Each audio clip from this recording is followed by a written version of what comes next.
يلا بقى بينا نبدأ في وصفتنا. هنجيب برطمان. طبعا البرطمان بتاعك من نجاح وصفتك ان البرطمان بتاعك يكون ايه، يكون البرطمان بتاعي معقم. تمام، دي اول حاجة. تاني حاجة من ضمن نجاح وصفتي ان اعقمه ازاي، لا اما يكون جديد وبرضه ابدا تعقيم فيه في ميه سخنه اعمله اغليه في ميه سخنه او احط فيه ميه سخنه واغسله بيها واروح حطاه مدخلاه على البخار، اكفيه على حله تكون مغليه او ادخله الفرن لمده مثلا 5 دقايق. خلاص، ده كده التعقيم. الحاجات بتاعتي كلها لازم تبقى مغسوله كويس جدا، وانا اكون غاسله ايدي واكون ايدي ايه نظيفه. خلاص، بصوا بقى كده يا حبايبي، انا هعمل ايه. انا هاخد الهريسه بتاعتي وحطيت هرست التوم بتاعي. خلاص، التوم بتاعي اهو هرسته، وهنزل عليه بالهريسه بتاعتي. تمام، وهنزل عليه بالربع كوبايه او نص كوبايه خل بتاعتي. خلاص، وهنزل بنص كميه الليمون. خلاص، وهبدا اقلبها. تمام كده.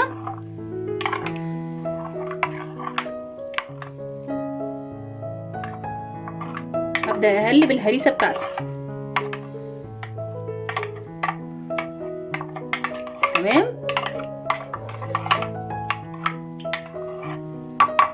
هعمل ايه كده. هجيب البرطمان بتاعي وهحط شويه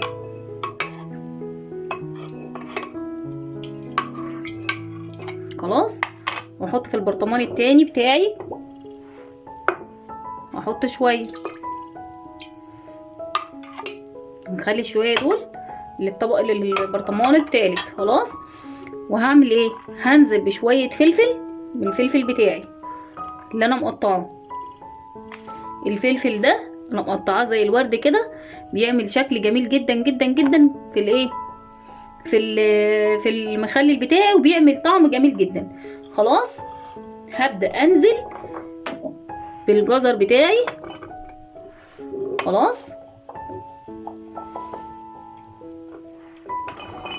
شايفين.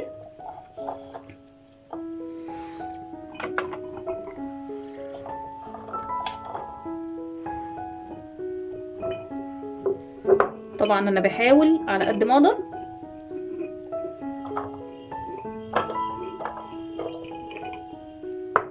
هحط تاني شوية فلفل. حاولي مثلا توزعيهم. خلاص، وهكمل بحاول على قد ما اقدر ان انا اضغط المخلل بتاعي ما يبقاش فيه فراغات. خلاص، ما يكونش جواه فراغات.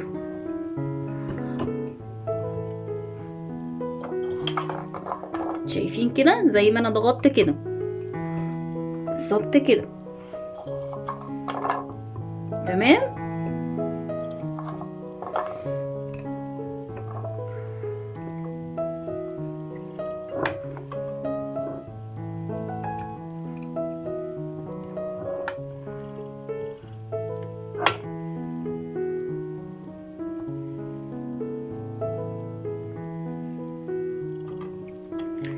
انا هحاول اضغط لان ايه وادخل كده عشان مش عايزه يبقى فيه هوا. خلاص،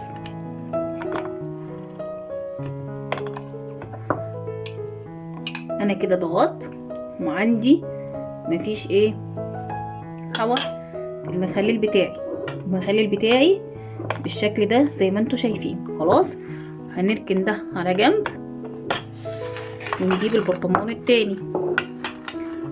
تمام، هنا بقى انا مش هحط عشان ده تقطع شرايح، مش هحط فين.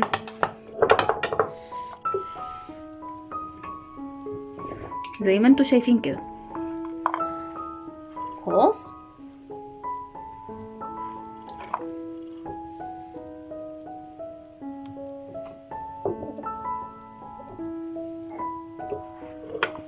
وهبدأ انزل بشوية تاني.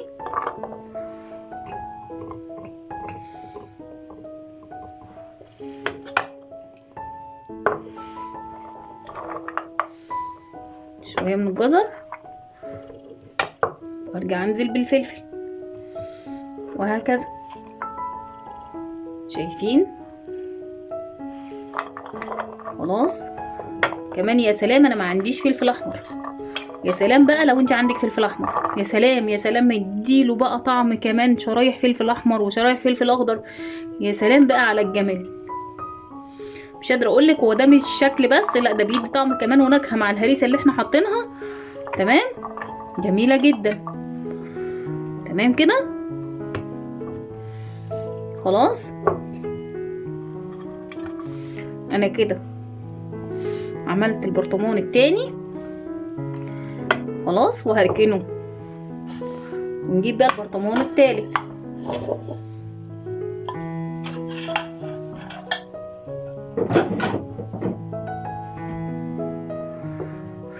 خلاص هجيب بقى البرطمان التالت معايا كده. تمام، وهنزل ببقية الخلطة بتاعتي.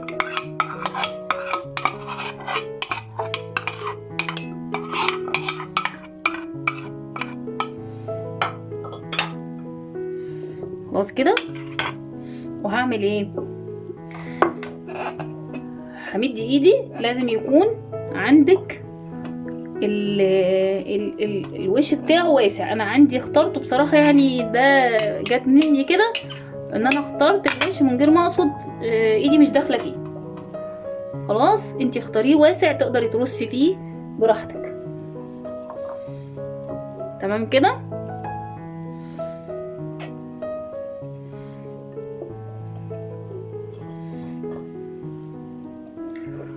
هحاول ارصه على قد ما اقدر، حتى لو كان باستخدام المعلقه.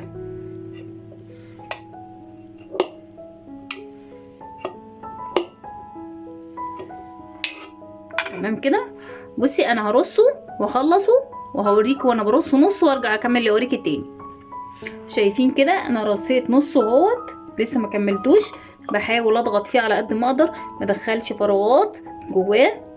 خلاص، عشان ما اسيبش مساحه. تمام.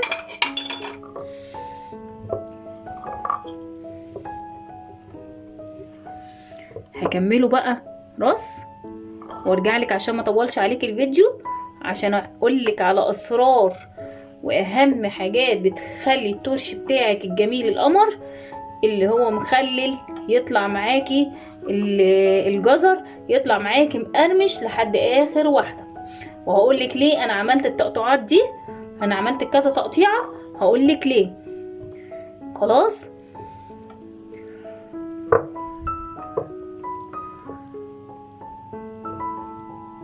تمام كده. خلاص يعتبر خلصته.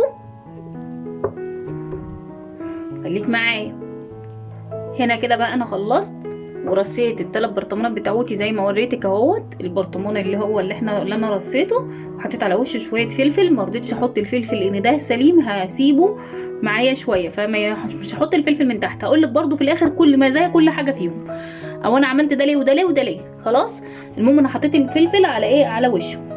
تمام كده. هنا ده لتر معايا من الميه.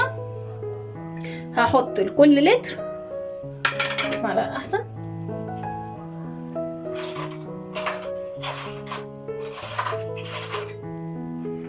هحط لكل لتر معايا من الميه 5 معالق ملح ممسوحين.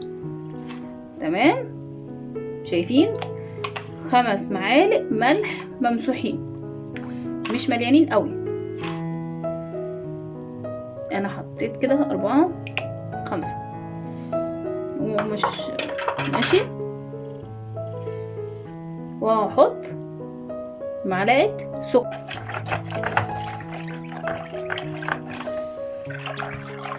لحد ما ادوبه كويس جدا والميه بتاعتي تروق بتاع الايه. طبعا الميه دي زي ما قلنا مغليه ومبردها خالص خالص. خلاص تمام كده. كده الملح والسكر بتاعي قرب يدوب خلاص. تمام. هزود بس الكميه بتاعتي قبل ما اخلص. هزود يعتبر معلقه سكر، نص معلقه الا ربع كده مثلا، وهزود معلقتين ملح. تمام. وهقلب كويس جدا.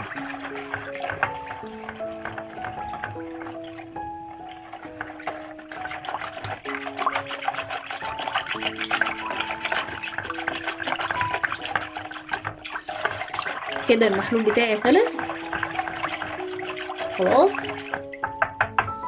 هعمل ايه؟ هجيب معايا مج وهاخد الميه الرايقه وهنزل بيها على الخلطه بتاعتي. هحط نصه بس وارجع اكمل بقيه البرطمانات. كل برطمان مثلا مج كده. طيب انا هجيبهم قدامكم عشان تشوفوهم احسن. ثواني كده. انا قربتها لكم شويه خلاص.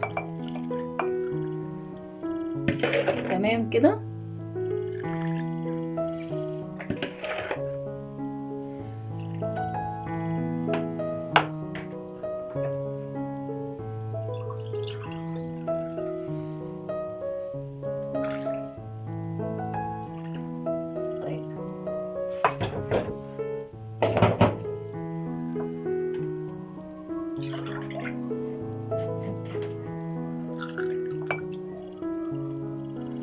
خلاص كده.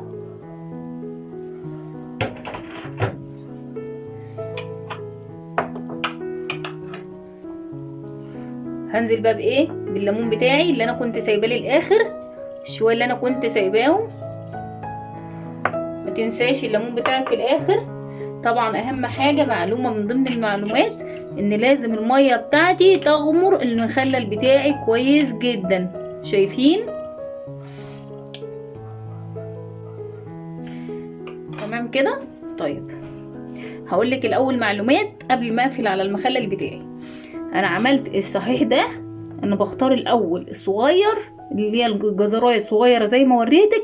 ليه؟ علشان بتكون مسكره. نسبه السكر اللي في الجزر طبعا كلنا عارفين ان هو فيه سكر، فنسبه الجزر اللي في السكر في الجزر الصغير دايما بتبقى احلى. وانا قلت لكم المعلومه دي في تفريز البسله. ادخلي على تفريز البسله واسمعي المعلومات اللي فيه. خلاص. طيب حاجه تانية ايه تاني؟ انا قلت لك في حته اللي هي فوق دي انا بشيلها علشان بتبقى ممرره.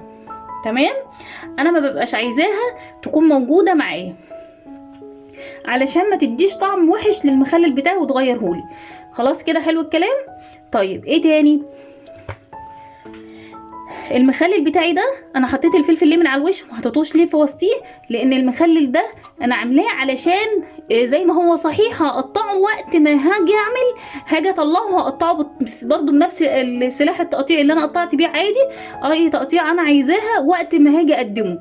خلاص عشان يقعد معايا فتره اكتر. تمام.